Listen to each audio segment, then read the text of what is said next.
Let me share with you guys one of the biggest failures I've ever had. I lost money, I wasted a year of my life, but here are some things that I learned from it that I want to share with you guys. I was young, I was 22 years old, and I thought that opening a coffee shop would be a smart idea. I thought that opening this coffee shop would be glamorous. It would be like that cool spot that I can come around and say, hey, how's it going? It's my store. But I didn't realize how much work was involved, how much, hiring you had to do, managing, firing, managing costs, and ultimately just making sure you run a good store. But in no particular order, let's go right into it. The first thing I did was the location. I was so happy, so gung-ho. I was given an opportunity to open it in a space with relatively lower cost because there was already a coffee shop, bar, restaurant already there. And so I said, you know what? This is my opportunity. Let's go. I jumped nose in.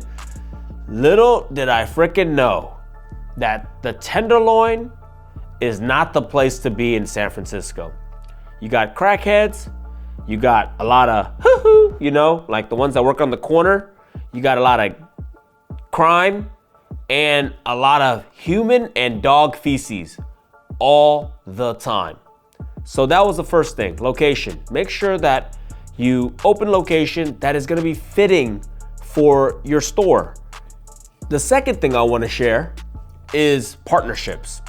Now, I got some partners involved in the coffee shop, and somehow, some way, it was my job to work the stores, manage it, and split profit.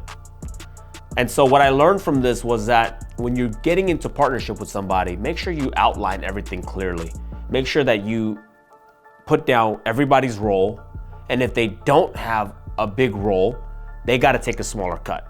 And if they're gonna bring money, usually with me, money investors get the smallest cut because now money is accessible everywhere. I don't need money partners. I need somebody who has a skill that will take the business to the next level. So that's actually a lesson I learned. And today, because of that business, I'm able to foster 8 partnerships successfully.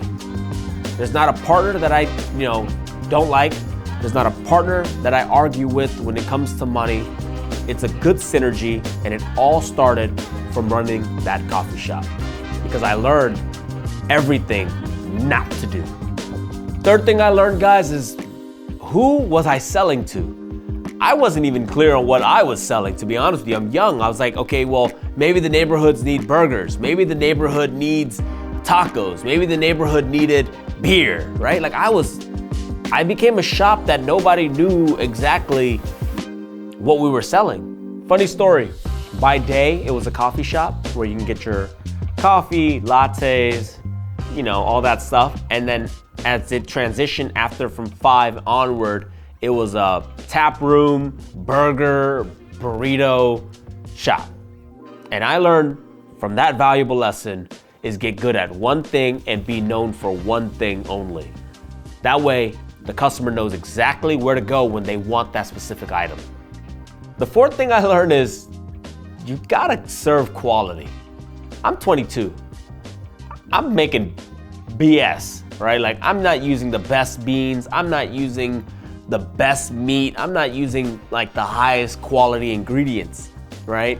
And so for that reason, it wasn't successful because if people want it cheap, they go to McDonald's, right? If they're gonna go into a store to buy a $5 latte, they're gonna want $5 quality. Like that's pretty expensive. So they're gonna want some good stuff, good milk, good beans.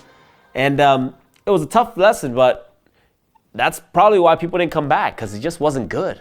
The fifth thing, and probably the worst thing I did to cause the business to fail, was I didn't know how to hire people. I hired terrible employees that weren't terrible because they were bad people. They just weren't fit for the job. But I didn't know any better. If you came through the door and you said you could work, right, I would hire you because I was doing everything. I was exhausted. I was working 14 hours a day, sometimes more, because I would have to run and buy supplies, come back to the store, open the store, work it, and then try to do it all, again the next day. So I was burning myself out, and that probably caused me to cloud my judgment a little bit. Hired some people that clearly shouldn't be in the service industry, and that reflects on the business. The customer experience is everything, and if they're not getting that top quality experience, they're gonna go somewhere else, especially in San Francisco, where they can go to 3 or 4 coffee shops down the street that are doing way better. I didn't know what I was doing.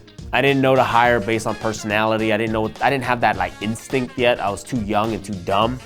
But now I would like to say that from that, I've gotten really good at reading people, really good at hiring people. And I still make mistakes, guys. Look, end of the day, you sometimes just have to try, but you gotta be able to fire quick. And that was something else I didn't do. I did not fire quick. The final thing that I did wrong that I could think of was I wasn't tracking the numbers precisely. I didn't know what my actual costs of goods were. And so I was charging maybe too little for certain things. I was charging too much for others. And now it was a valuable lesson, because if you don't track your numbers, guys, you don't know if you're actually making money or losing money. But to be honest with you, it was clearly shown that I was losing money. I didn't need a tracker to tell me that. But I say this because I found myself in this situation later on. Although a lot of money was coming in, and because I wasn't tracking the expenses correctly, I wasn't actually making what I thought I was making, right? The only way that I knew I was making money was if there was money left over in the bank account at the end of the month. How many of us have been guilty of that? So track your numbers, know what the cost of goods are. That's gonna truly help you. But there's a light at the end of the tunnel, guys. It's not all bad. I'm here today to tell you that as long as you don't quit and you keep pushing forward, you will get better. You will be successful. Today, I own 3 coffee shops and a boba shop, all doing good numbers. And it's all because I learned from my first mistake.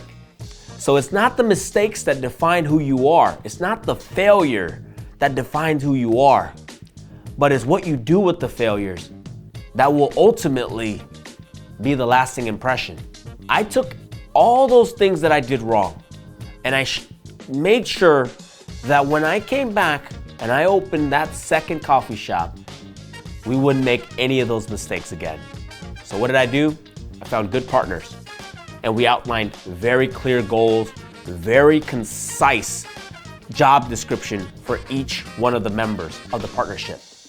Second thing, location. We made sure to find a killer location, high foot traffic with a cheaper lease. Next, we made sure to hire talented individuals, enthusiastic individuals, happy-go-lucky people that are just warm, nice to be around, because the customers, they love it. And most of the time, they don't come back for the coffee, but they come back for the experience. Next, we no longer serve beer. The coffee shops are coffee shops. When you think of a coffee shop, you think of croissants, you think of cookies, you think of maybe a couple of baked goods, maybe some sandwiches, and that's exactly what we did. So now people know exactly what our store sells. So when they're craving coffee or they're craving that sandwich, they come to us, right? We got good at one thing only. Next is the quality. We use the highest quality ingredients, the best beans, the best coffee, the best of everything to make sure that they're getting what they pay for. And lastly, we track everything. We gotta make sure we're turning a profit. And so we charge accordingly, and people always say, why is this so expensive? Why is that so expensive? And the truth is, guys, the cost of goods is going up tremendously. And so we have to raise the prices to make sure we can continue to give you guys the highest quality ingredient. We can continue to pay our staff a good wage so that they can continue to give you that experience.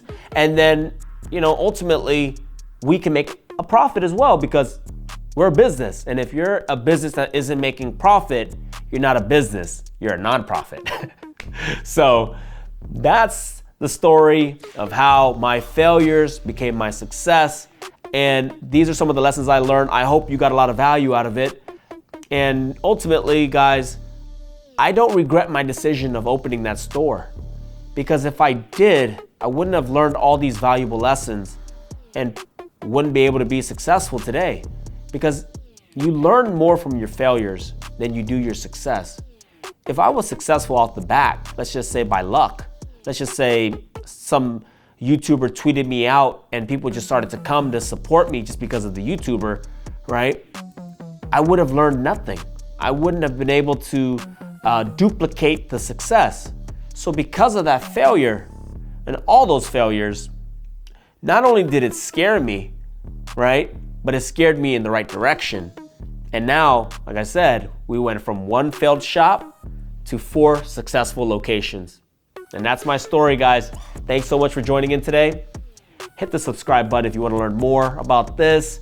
We're coming out with a bunch of different content, guys, because I do a lot of things. I own real estate, I flip properties, I own a bunch of businesses ranging from coffee shops, boba shops, a media company, up to a virtual assistant company. So I talk about a lot of different things. And so if you want to learn about any one of these businesses and you want me to talk more about it, shoot me a comment. I'll be happy to dive a little bit deeper in different topics. Peace.